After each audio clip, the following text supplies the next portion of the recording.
ఓం నమ శివాయ. బసవ పురాణం 7వ భాగము.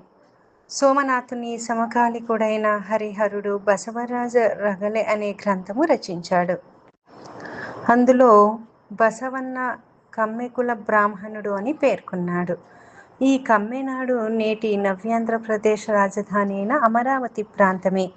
ఇక బసవన్న ఇంటి పేరు భక్తి బండారి వారు.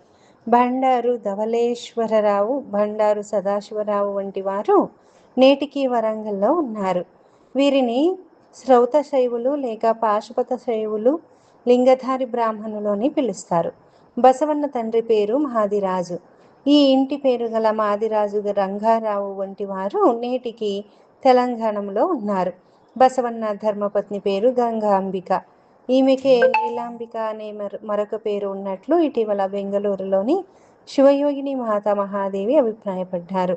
బసవన్న గారి జన్మస్థలం హింగుళేశ్వర, భాగ్యవాడి కార్యస్థలం కూడల సంగమేశ్వరము. ఈ మూడు కర్ణాటకలో ఉన్నాయి. బసవన్న గారి జీవితంపై వచ్చిన మొదటి ప్రామాణిక గ్రంథం పాల్కురికి సోమనాథ విరచిత బసవ పురాణమే.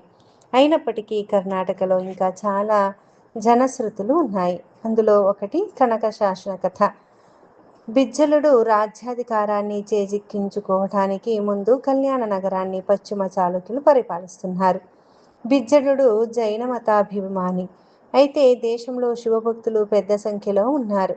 అందుకని మత సామరస్యం కోసం రాజకీయ వ్యూహంలో భాగంగా బలదేవుణ్ణి దండనాయకునిగా నియోగించుకున్నాడు. బలదేవుడు శివారాధన చేసే సద్బ్రాహ్మణ కుటుంబంలో జన్మించాడు. పైగా కార్యనిర్వహణలో దక్షుడు. ఈ కారణాల చేత జైన శైవ మత సమన్వయం కోసం బిజ్జలుడు బలదేవుడు తన మేనల్లుడైన బసవన్నకు రాజస్థానంలో ఒక చిన్న పదవి ఇచ్చాడు. సహజంగా దైవాంశ సంభూతుడు, అపూర్వ మేధాశక్తి సంపన్నుడు అయిన బసవన్న ఇచ్చిన పని చిన్నదైన అపూర్వ ప్రతిభా పాఠవాలను ప్రదర్శించాడు. ఒకనాడు కొందరు కార్మికులు ఒక భవన పునర్నిర్మాణ కార్యక్రమానికి పూనుకున్నారు. పొలుగులు పారలు పట్టుకొని వారు ప్రాచీన శిథిల కూఢ్యాలను తొలగిస్తున్నారు. ఇంతలో ఆ పైకప్పు భాగం నుండి ఒక రాయి కింద పడింది. నిజానికి అది బండ కాదు, అక్షరాలు చెక్కబడిన ఒక శిలాశాసనము.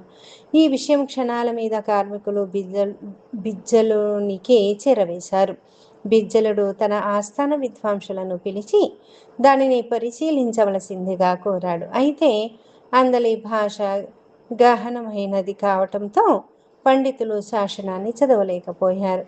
ప్రభు, మాకి అక్షరాలు అవగతం కావటం లేదు, పైగా ఇదేదో రహస్య భాషలో ఉన్నట్లు తోస్తున్నది అని పండితులు చెప్పారు. విద్వాంసులారా, అంటే ఏమిటో కొంచెం వివరించండి ప్రభు. ఈ శాసనకర్తలు ఏదో ఒక రహస్య విషయాన్ని ఈ సంకేత భాషలో నిక్షిప్తం చేశారు. దానిని అందరూ చదవలేరు అన్నారు విద్వాంసులు. అప్పుడు బలదేవుడు ఇలా చెప్పాడు. బిజ్జల చక్రవర్తి నా మేనలుడైన బసవన్న బహుభాషా కోవిదుడు. అతనికి శివానుగ్రహం సంపూర్ణంగా ఉన్నది. మీరు అనుమతిస్తే అతనిని పిలిపిద్దాము. అందుకు అభ్యంతరం ఏముంటుంది? అలాగే పిలిపించండి అన్నాడు బిజ్జలుడు. బసవన్న బిజ్జలుని సమక్షానికి వచ్చాడు. బిజ్జలుడు బసవన్నతో ఈ శాసన లిపి చదవవలసిందిగా కోరాడు. బసవన్న అలాగే అని అంగీకరించి శిలాశాసనాల్ని పరిశీలించాడు. అది రహస్య భాషలో రాయబడి ఉంది. బసవన్న ఒక్కసారి మనస్సులో సాంబశివుని స్మరించి చేతితో శాసనాన్ని తాకాడు. వెంటనే శాసనంలోని వాక్యాలు ఒక్కొక్కటి అర్థమైనాయి. బసవన్న శాసనాన్ని చదివి ప్రభువుతో ఇలా చెప్పాడు. చక్రవర్తి, తమరు కాలచూరి రాజన్యులు. ఇంతకు పూర్వం ఇక్కడ పశ్చిమ చాళుక్య ప్రభువుల పాలన సాగుతుండేది. వారి కాలంలో ఒక అనంత నిధిని ఒక రహస్య ప్రదేశంలో పెట్టారు. దాని వివరాలు ఈ శాసనంలో ఉన్నాయి అన్నాడు బసవన్న. బిజ్జలుని కన్నులు ఆశ్చర్యంతో మెరిశాయి. బసవన్న ఆ నిధి ఎక్కడ ఉందో తెలుపగలరా అని ఆశతో ప్రశ్నించాడు. తెలుపగలను ప్రభు, అందుకు సంబంధించిన గుర్తులు ఈ శాసనంలో తెలుపబడ్డాయి. తటాకానికి సమీపంలో వృక్షానికి అవతల కొండ వద్ద త్రవ్వకం జరిపించండి అని చెప్పాడు బసవన్న.